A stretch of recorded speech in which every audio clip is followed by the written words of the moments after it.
देखो बच्चों, पहला क्वेश्चन क्या कहता है, कैपिटल एक्स इक्वल टू 0 1 1 0। तो पहले एक्स स्क्वायर निकालिए, 0 1 1 0 0 1 1 0। देखो मैट्रिक्स का जो गुना है वो पहला रो, इसके पहला रो और इसके पहला कॉलम में गुना होगा, फिर पहला रो दूसरा कॉलम, तो 0 गुना 0 प्लस 1 गुना 1, उसका पहला रो दूसरा कॉलम, तो यहां देंगे उंगली, पहला रो दूसरा कॉलम, तो 0 गुना 1 प्लस 1 गुना 0। अब दूसरा रो पहला कॉलम, तो 1 गुना 0 प्लस 0 गुना 1। अब दूसरा रो दूसरा कॉलम, 1 गुना 1 प्लस 0 गुना 0, ये आया। तो 0 प्लस 1, यहां पर 0 प्लस 0, यहां क्या है 0 प्लस 0 1 प्लस 0, तो 0 प्लस 1 1 0 0 1, ये आ गया आपका। ये क्या है, आइडेंटिटी मैट्रिक्स। अब ध्यान देना, अगर एक्स स्क्वायर का प्रोडक्ट किए तो आइडेंटिटी मैट्रिक्स आया, इसका क्या मतलब हुआ। अब देखो किसी भी नंबर में अगर हम आइडेंटिटी से गुना करेंगे तो वही संख्या आता है, वही नंबर आएगा, इसलिए एक्स स्क्वायर इक्वल टू, अगर आइडेंटिटी मैट्रिक्स आ गया, इसका क्या मतलब हुआ कि एक्स के पावर 8 भी करेंगे तो वो आइडेंटिटी ही आएगा, यानी क्या हो जाएगा आपका आंसर 1 0 0 1। यही है 2 by 2 का आइडेंटिटी मैट्रिक्स, ये हो जाएगा आपका आंसर। तो option number is D correct. ठीक है, और यहां देखो 2 नंबर में, 2 नंबर में क्या है कि tan inverse x plus cot inverse x, ये तो आपका सूत्र ही होता है 5/2। Option number B is correct. और थर्ड नंबर ध्यान दो, थर्ड नंबर क्या कहता है कि the principal value of cosec inverse 2, the principal value of cosec inverse 2 क्या हो जाएगी, cosec इनवर्स 2 को हम लिख सकते हैं sin इनवर्स 1/2, तो cosec इनवर्स को लिख सकते हैं sin इनवर्स 1/2। अब ध्यान दो, इसको हम लिख सकते हैं कि sin इनवर्स 1/2 को लिखते हैं sin π/6, sin π/6 लिख सकते हैं। अब ध्यान दीजिए इधर,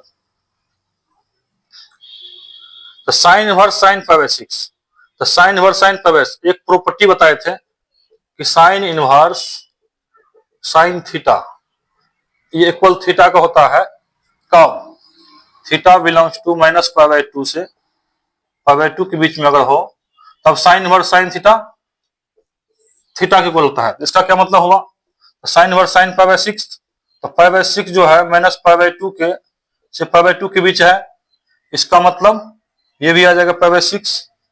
इसका मतलब क्या होगा कि कोसेक इनवर्स 2 इक्वल टू π/6, ये आपका आंसर रहा। तो इस क्वेश्चन में आपका कौन सा होगा option, option number C is correct, π/6।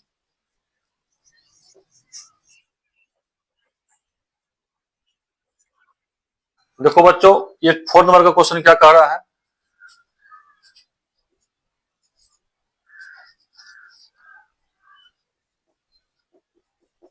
क्या क्या which of the following true in a binary operation O defined on natural number. एक बाइनरी ऑपरेशन है जो इस n पर डिफाइंड है, ठीक, और ये दिया हुआ है, तो क्या मतलब, पहले कम्यूटेटिव चेक करेंगे और एसोसिएटिव। तो ए ओ बी कितना दिया हुआ है, ए क्यू प्लस बी क्यू। मान लेते हैं लेट 1,2 बिलोंग्स टू n, तो 1 ऑपरेशन 2 कितना हो जाएगी, 1 का क्यूब जोड़ 2 का क्यूब यानी 1 प्लस 8 यानी 9। अब क्या निकालेंगे कम्यूटेटिव चेक करने के लिए, एओबी उसके बाद बीओए, मतलब 2 ऑपरेशन 1 निकालेंगे तो 2 का क्यूब जोड़ 1 का क्यूब 8 प्लस 1 यानी 9। इसका मतलब 1 ऑपरेशन 2 इक्वल टू 2 ऑपरेशन 1, इसका मतलब कम्यूटेटिव, कम्यूटेटिव तो हो गया। अब निकालना है एसोसिएटिव, दिखाना है। एसोसिएटिव के लिए 3 नंबर लिया जाता है। तो एसोसिएटिव का जो प्रॉपर्टी होता है एसोसिएटिव का, तो ए ऑपरेशन बी ऑपरेशन सी, ये इक्वल होता है ए ऑपरेशन बी ऑपरेशन सी। और ये कहा है नेचुरल नंबर के ऊपर, नेचुरल नंबर के ऊपर ये से डिफाइंड है। इसका मतलब A B C belongs to 1 2 3, मतलब ए का ए बराबर 1 ले लिए, बी बराबर 2 ले लिए, सी बराबर 3 ले लिए, ठीक। तो 1 ऑपरेशन 2 ऑपरेशन 3 ये निकालेंगे पहले। इसका वैल्यू कितना आती है, इसको मान लेते हैं, इसको मान लीजिए टी, टी ऑपरेशन 3, और टी क्या था, तो टी मेरा ये था, टी बराबर 1 ऑपरेशन 2, तो 1 ऑपरेशन 2 कितना यहां निकाल चुके हैं, यानी 9 आया, ये 9 आ गया। तो 1 ऑपरेशन टी मतलब कि 9, तो ये कितना आ जाएगा, 9 ऑपरेशन 3 कितना आ जाएगी, 9 का क्यूब जोड़ 3 का क्यूब। अब क्या निकालना है, अब ये वाला निकालना है, ये कितना है 1, ये हो गया, इसकी ब्रैकेट इसका कम हो गया ना। अब ये इसका निकालना, तो पहले बी ऑपरेशन सी निकालो। तो पहले बी ऑपरेशन सी कितना हो जाएगा, बी क्या लिए हैं, बी 2, तो 2 ऑपरेशन 3 कितना हो जाएगी, 2 का क्यूब जोड़ 3 का क्यूब, यानी 8 प्लस 27 यानी 35। अब क्या निकालना है, ए ऑपरेशन बी ऑपरेशन सी, तो ए ऑपरेशन बी ऑपरेशन सी कितना आ जाएगा, ए का मान 1, तो 1 ऑपरेशन 35 यानी 1 का क्यूब जोड़ 35 का क्यूब, ये कभी दोनों इक्वल नहीं आएगा। देखो 1 का क्यूब 35 का क्यूब, ये कितना निकला, ये निकला आपका 9 का क्यूब प्लस 35 का क्यूब, 9 का क्यूब प्लस 3 का क्यूब। इसका मतलब ये हुआ कि A operation B operation C is not equal to A operation B operation C. इसका मतलब नॉट एसोसिएटिव। तो कौन सा ऑप्शन हो जाएगा correct, option number B is correct, ठीक। अब 5 नंबर का क्वेश्चन क्या कहता है, 5 नंबर, ये क्या है कि डिफिनिट इंटीग्रल है 1 to 4 root x, definite integral 1 to 4 root x dx, इसको हम 1 to 4 रूट एक्स को हम x के पावर 1/2 dx भी लिख सकते हैं, ठीक। अब इसको क्या देंगे, सूत्र लगा देंगे 1/2 प्लस 1 अपन 1/2 plus 1, upper limit 4 lower limit 1, ठीक। ये वाला सूत्र से x के पावर n dx अगर रहता है तो x के power n plus 1 upon n plus 1 plus c।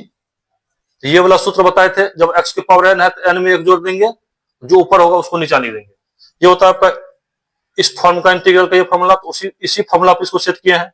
ये कितना आ गया, x के पावर 1/2 जोड़ 1 मतलब 3/2, ये भी हो जाएगा 3/2, अपर लिमिट 4 लोअर लिमिट 1, ये कितना हो जाएगा, अब इसको 2 पर चल जाएगा, तो 2x के पावर 3/2 अपॉन 3 4 1, अब 4 रखेंगे, 2 into 4 के पावर 3/2 अपॉन 3 माइनस 2 into 1 के पावर 3/2 अपॉन 3, ये आ गया।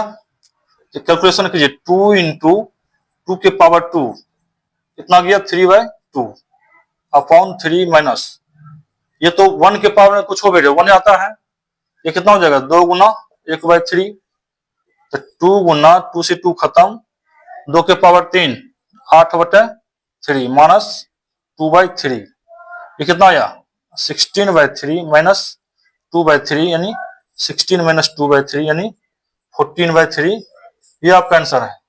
ऑप्शन नंबर कौन हो जाएगा, ए इज करेक्ट।